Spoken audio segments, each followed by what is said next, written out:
Jenny! Jenny, kausapin mo ako! Jenny! Asan ka? Jenny!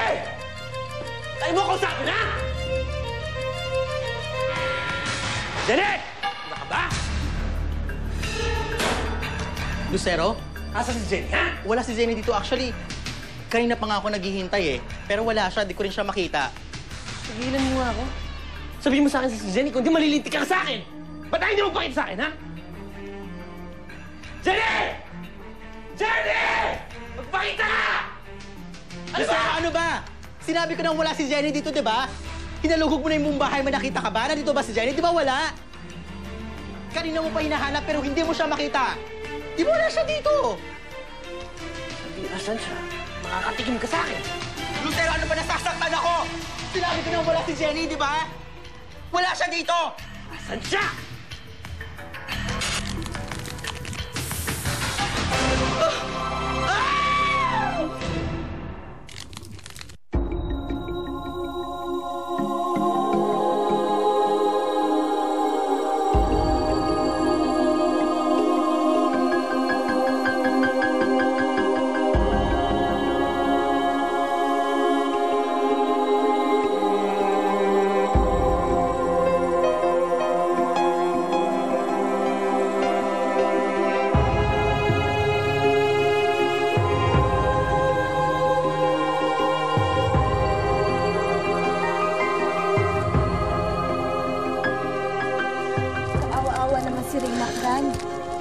Pero kay gandang pamamaalam ang ginawa niya para kay Prinsesa Maki.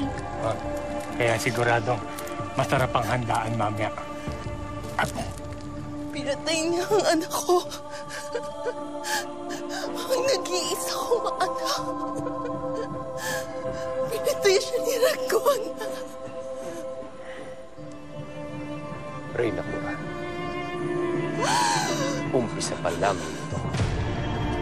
Natitiyak kung hindi titigil si Ragona hanggat hindi niya nakukuha ang kanyang gusto. At tanging si Alicia lamang ang makapagsasabi kung nasaan ang kanyang nawawalang anak. Sige. Haring Ragon, maghanda ka ng mga tao.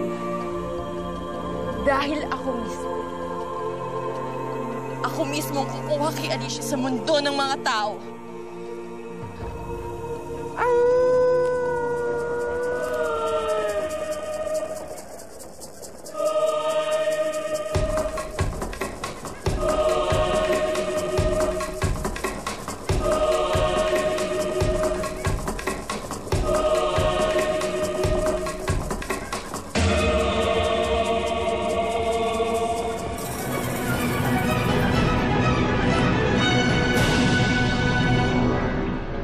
Hoy!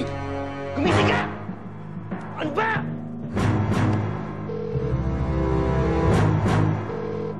Hello, Bea. Si Lucero to. Asan kayo? Saan ospital? Hintayin niyo ako dyan. Pupunta ako dyan!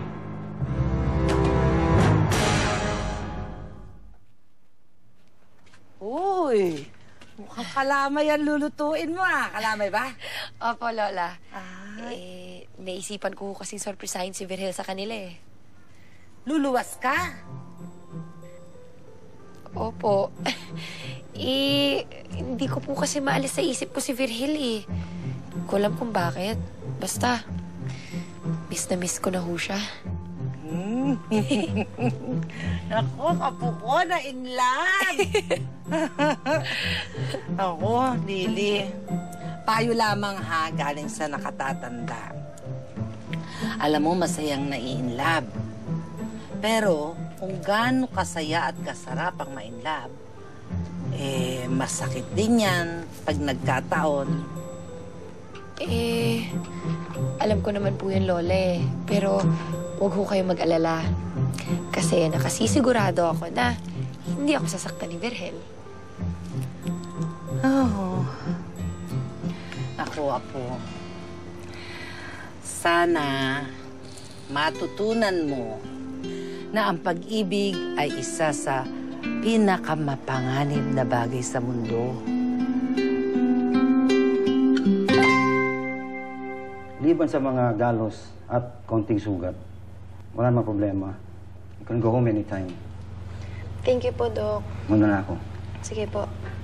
Ano, okay ka lang ba? Dapat pati yung utak mo, pinacheck na natin yan. Hindi ako makapaniwala. Nagkita kami ulit ni Kamandag, Bea. Alam mo, lagi namang dumadating si Kamandag kapag kailangan mo siya, di ba? Oo nga, pero this time, sigurado na talaga ako na hindi siya si Lucero. Bakit? Kailan ba naging si Lucero si Kamandag?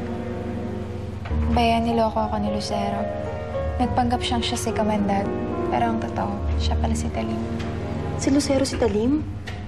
Tumawag ko kay Avi kanina, si Lucero yung sumagot. Sinabi ko kung nasan tayo. Bakit mo sinabi? Alam niya, Lindsay. Alam niya na ang totoo.